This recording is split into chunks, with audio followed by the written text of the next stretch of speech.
Okay. When you're trying to talk about something with words, what you're doing is creating a sequence of meanings, sequence of accepted thoughts.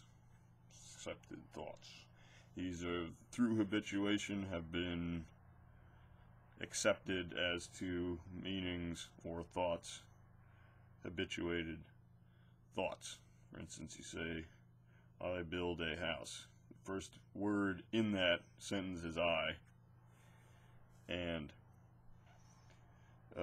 you have to know what I means, and I could mean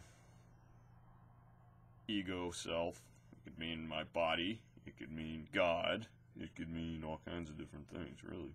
So any word, build, what did I do? Did I build it? Did I go there with a hammer and nail?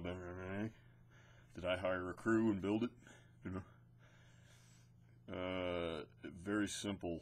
Everything, all words being used have sequences of meanings, collective meanings, accepted meanings getting varied each time a little bit maybe, or expanded as to application. All kinds of things constantly going on while you're talking. Collections of meanings, changes in what's included, changes, and then those things included as words too, the other elements in it. So what you got is just a huge categorizational kaleidoscope play, really, with repeating themes that come back together, things. But that doesn't mean it can't be accurate. It can be perfectly accurate, within a certain logic flow. But what it's important to realize is that the terms themselves create a system, and that system is an ordered logic flow that is either accepted or departed from. When you go out of that schema, that schematic system of words, that logic flow, that system, that framework, then everything having different meanings stands in relationship differently to the various elements in it. So, logic itself, logic's another word. What do you mean by logic? You mean what you mean, and it does fit together, but then again, there are other systems of logic and other systems of identification. Okay, when you start to fall asleep, all the connections get loosened, and they start to trip off into another land of different types of logic, different flows of logic. Now, when you're having big philosophical discussions, for instance, let's say somebody's trying to say, I create reality or something, okay? You got you've got create, and you've got reality. Hugely, words hugely open to all kinds of speculation and changes in meaning and so on and so forth. This can't be ignored when you're having big metaphysical conversations of the type that are, all over the place on YouTube and here and generally everywhere, because everybody's kind of hitting this expanded consciousness stuff, or they should be anyway, or else they're a boring bozo bimbo loser. Well, no, I'm not going to start putting people down. They're a metanoid. They're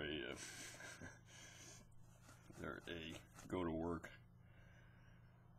ignorant individual that needs to start blasting their mind somewhat more. Now,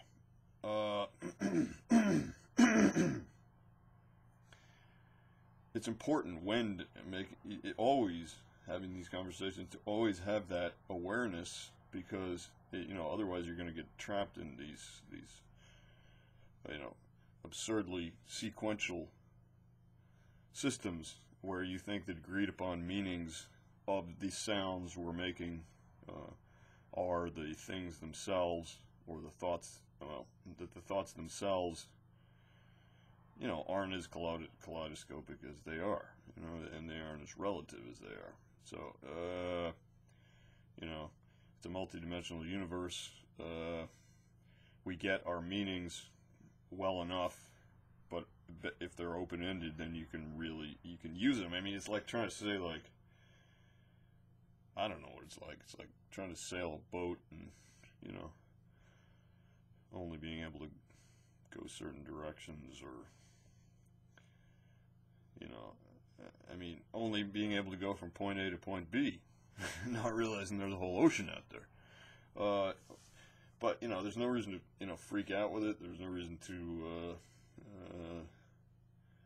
not keep in mind. It's just an important thing to keep in mind, the literal latitude and range and vector of focus itself, and be able to use that.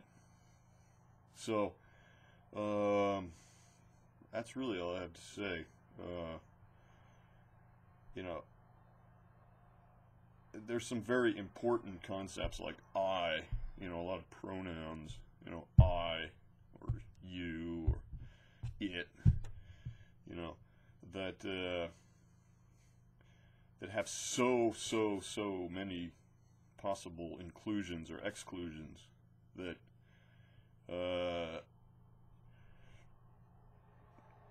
you know, you just need to be aware of that. You know, when you're saying I'm dreaming it, I am creating it, or something, you know, that I is God. That's the furthest you can go with that I.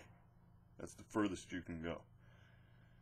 The totality. I am the totality.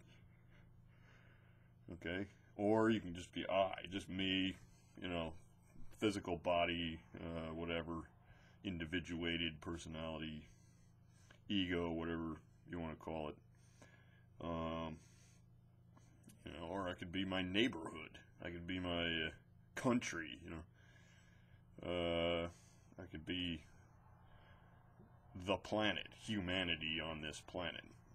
Doesn't include aliens and the rest of the totality or whatever, but whatever you want. Doesn't include the rest of the solar system.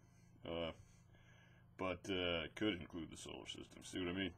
So just, you gotta bear this in mind, and then what you try to do is when you're communicating, you know, you can much better control and subtly adjust meaning so that people can exchange thought flows and in an interesting, free way, exploratory, you know, like improvisation. You know, I'm a musician. I do a lot of improvisation. I play jazz. I play free jazz. You know, rock, everything. So think about that. All right, see you.